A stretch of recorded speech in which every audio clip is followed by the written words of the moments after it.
LaRae, today we are going to talk about a mindset in dental offices that we see often. And it's something that's typically, honestly, always baked into like the culture of a practice. And it quietly, sometimes not so quietly, causes more patient frustration than almost anything else that we see. Yeah, and 9 times out of 10, it doesn't come from bad intentions. It comes from how treatment conversations are framed.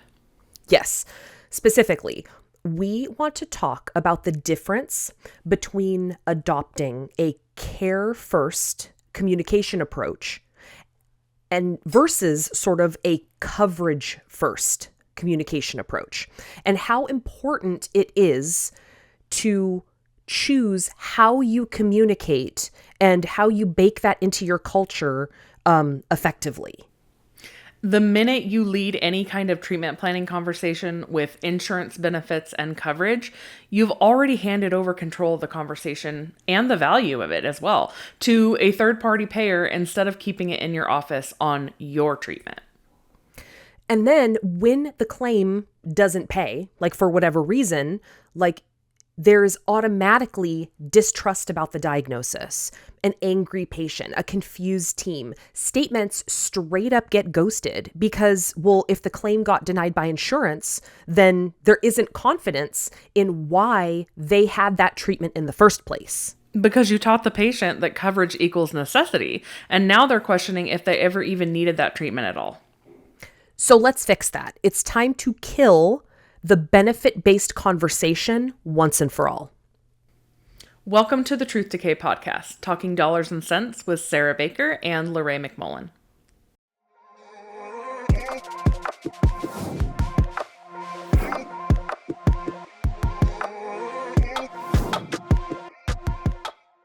First thing to remember, we are a billing podcast, right? So we are talking to billers and we're talking to front desk heroes and dentists, but like, you guys are not just billers or front desk people, right? Like you are translators, you are communicators, you are counselors, you are taking clinical information from the back, from the clinicians, and you are turning it into language that the patient can understand and act on.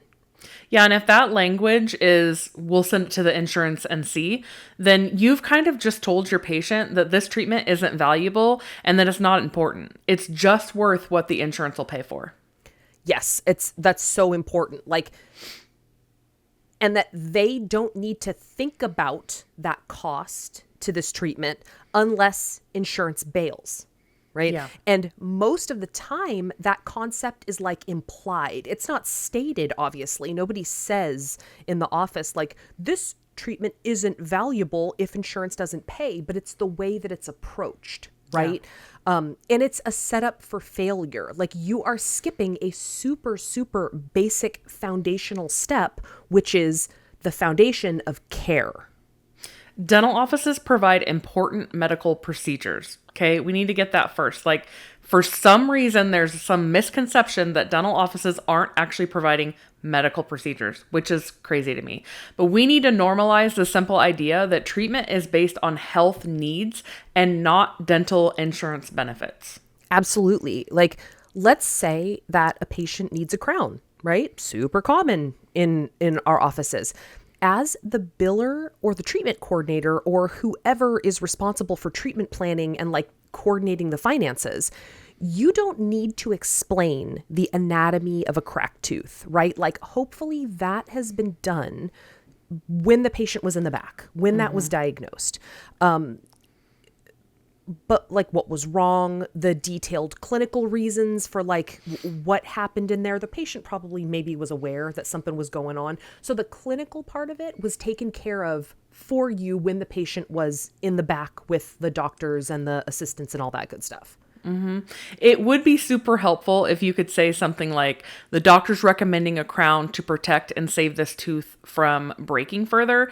But if you don't have a super firm grasp of dentistry, that's still okay. You can just say something simple like, the treatment that the doctor's recommending is medically necessary and is being recommended because your because your dental health is super important. And then, go on to say something like, we expect your plan to contribute, but there will most likely be a patient portion.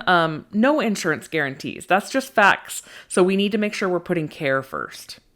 The important part of the example that you just gave, LaRae, is that the person who's responsible for the finances is leading into this finance-based conversation, backing up the concept that this treatment is medically necessary. You need this treatment because it is the best course of action for your health. This treatment is being recommended because we care about your health and care first, right? Yeah. And then once that has been established, let's go ahead and talk about the cost. Let's go ahead and talk about what your insurance may or may not pay, right?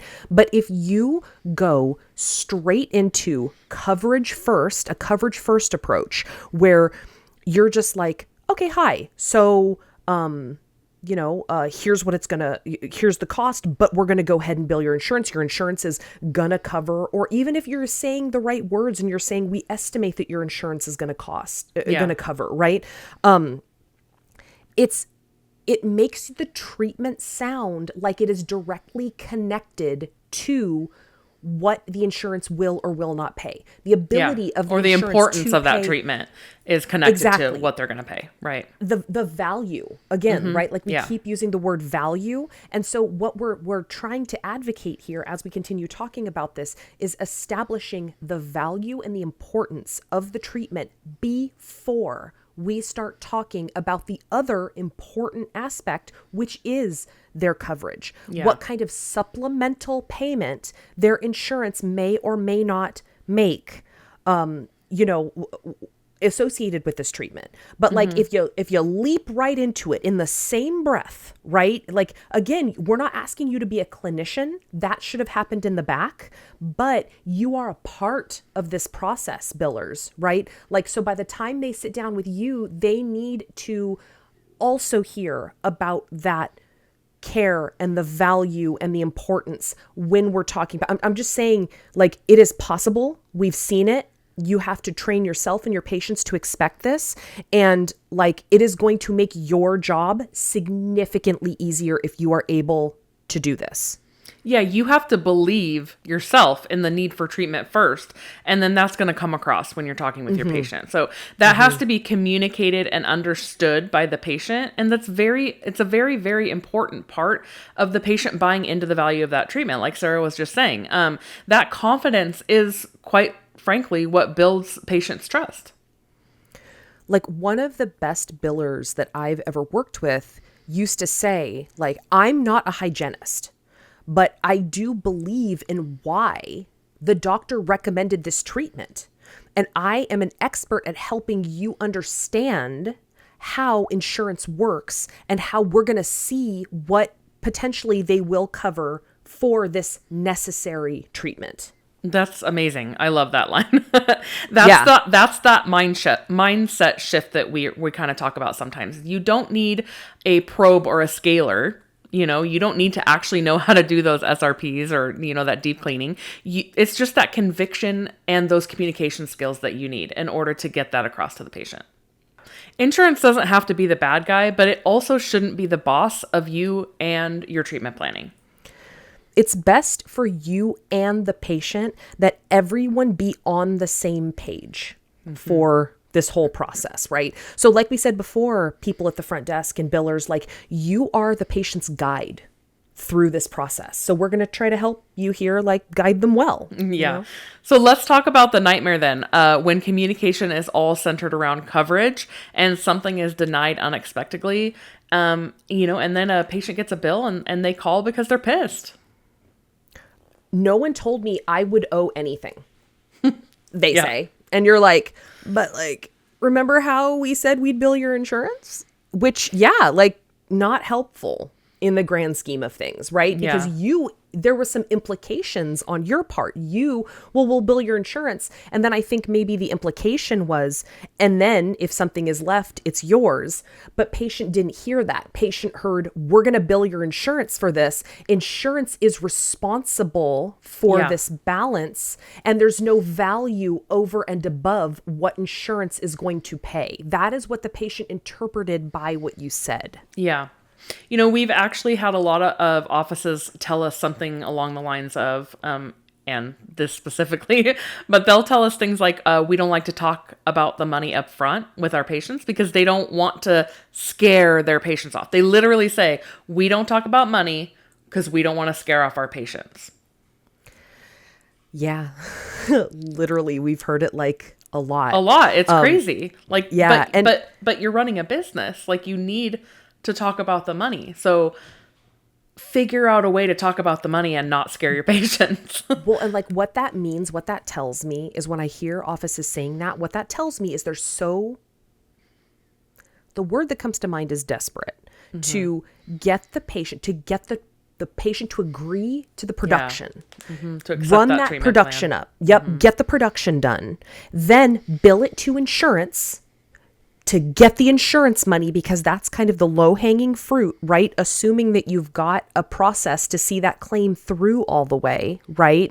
And then, though, that's where you get stuck, because you have whatever patient portion is remaining. That's where the confusion comes from. That's where the hills that you have to climb come from, because you were so concerned with the getting them to agree and skipping over some of the hard conversation parts, right? That like now you're left with the patient holding the bag on this patient portion, and they are terrified to send statements, because once we start doing it, that's what we start hearing. Patients start calling and saying, why do I owe this bill? I didn't know I was going to owe this bill. When again, what we are advocating is having a process to address all of this in the beginning. And this is all made like so much easier because the patients weren't scared, right? Like the office is scared. The patients weren't scared. They were confused.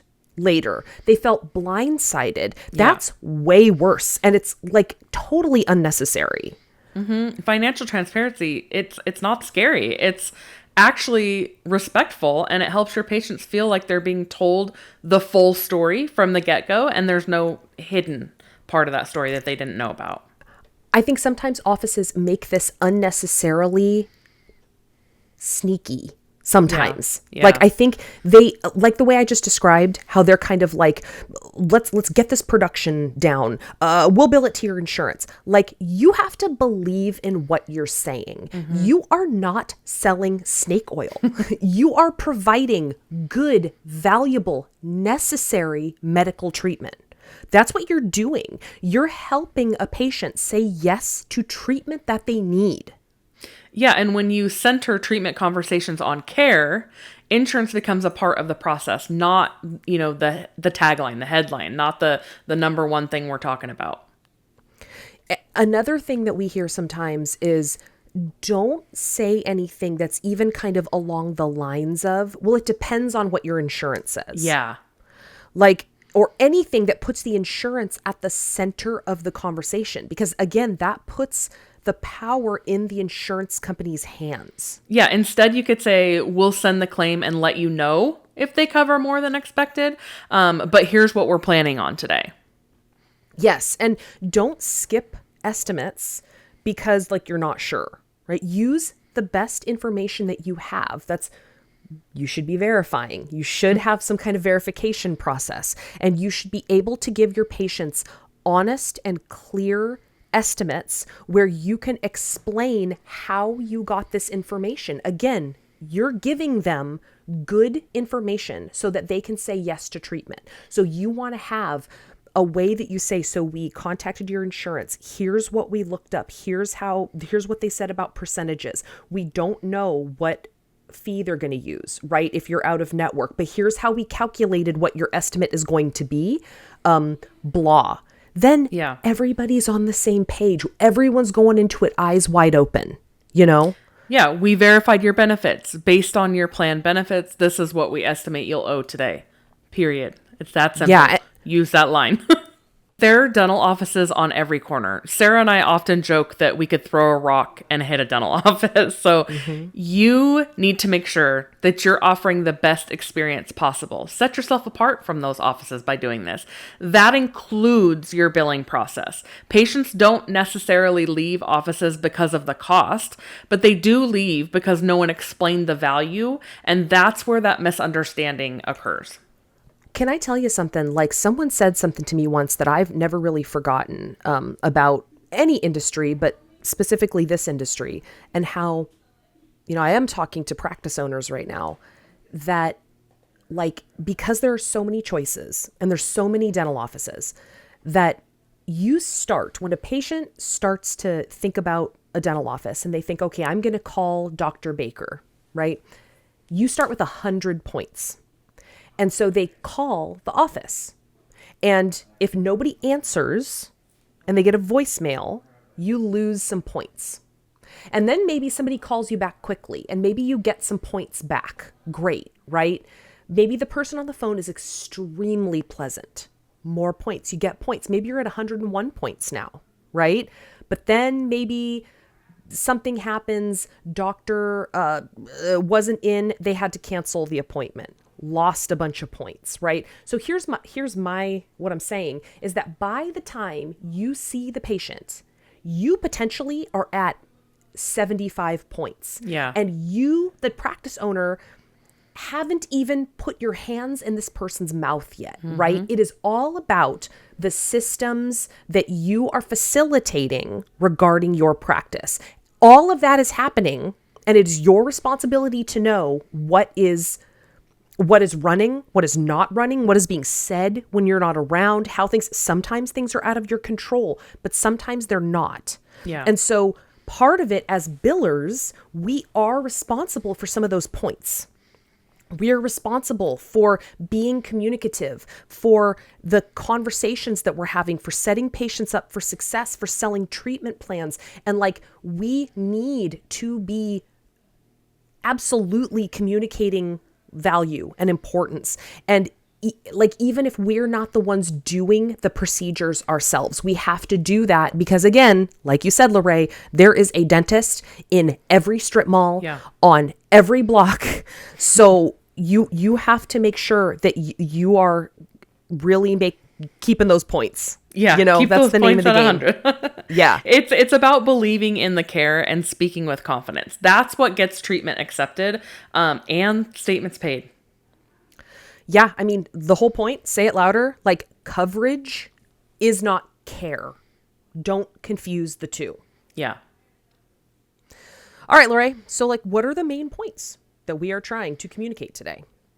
If you're billing, you're in the business of clarity, not just codes, not just claims, but communication. It's one thing to diagnose a bunch of treatment and do a bunch of procedures, but it's all theoretical. If you're using coverage first communication versus care first communication, you are impacting your realistic ability to collect on all of that production. And that is ultimately what we are all here for, right? Of course, to do good work.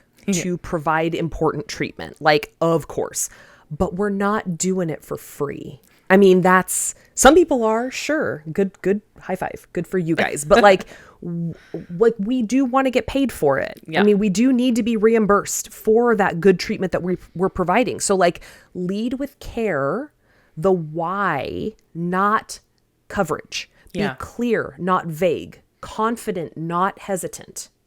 Right. Own your role in the conversation. You're not just a biller. You're the guide through what could be a very confusing process for a lot of those patients that come into your office. Offices that lead with care get paid faster and have fewer patient complaints. And they get more of that treatment accepted. So be that office. Yep. So what are 2 action steps that our listeners can take right now? I like to have people pull reports. So I would say pull 5 recent treatment plans and review how the treatment planning and financial conversation went. Are there notes about that conversation? What was signed? Did you even have them sign it? Who had the conversation? Do they remember how it went? Are all of these components care-based or were they coverage-based? Try to make the process as strong as possible. And I would suggest, stick with me. This is not goofy. I know it sounds goofy, but like for real, role play with a teammate. Yeah. I'm dead ass. Like practice delivering a care first estimate. Practice. Yeah. Here's why you need this. Here's the cost. And here's what we expect your plan to pay. Right? Like you can really use this as an opportunity to strengthen your relationships, like with your fellow staff mates, and work on this concept. It doesn't have to be awkward. It can be like, there is something to be said about practicing stuff, right? So you don't just go into these conversations that are sometimes very high intensity. Anything regarding money, anything regarding sometimes when people are like in pain or they're being faced with a very high dollar amount that they were not expecting. Those conversations can be very intense sometimes. And I would not advocate raw dogging those. I wouldn't. Like it really would be a good idea to bounce something off one of your work besties and just kind of seeing if you guys, even if you giggle through it, saying the words and kind of role playing through it, you have experienced it and maybe it will make it a little bit easier and you'll be able to find the words and the concepts a little easier when you're actually doing it for real. So give it a shot, y'all. I'm just saying, like, give it a shot. It's good for both of you anyway. So, Yeah. All right, Sarah. So what are our final thoughts for today then? So at the end of the day, right, like you are not just submitting claims or whatever people think us billers do, right? Like you are shaping how patients see the value of the care that they are getting. Yeah. And let's remember, care comes first, confidence comes next, and payment, that's going to follow. So yeah, thank you guys. Thank you for listening. If you like what you've heard today, please consider subscribing on whatever platform you are currently listening to us on. You can send us an email at hello@thetruthdecaydpodcast.com or check us out at sddentalsolutions.com. We'd love to answer questions, address any issues that you might have. If you want to argue with me and you think that you should talk about insurance first and never talk about care, let's go, right? Love that. I would love to go toe to toe with you. So yeah, send us an email. Yeah, you can also find us on LinkedIn, both Sarah, myself, and SD Dental Solutions. You can find us on Instagram, and we're also on Facebook. So you can always send us an email if you have these questions, but you can also contact us on any of these social media platforms. Thank you guys. We'll see you next episode. Yeah. Bye. Bye.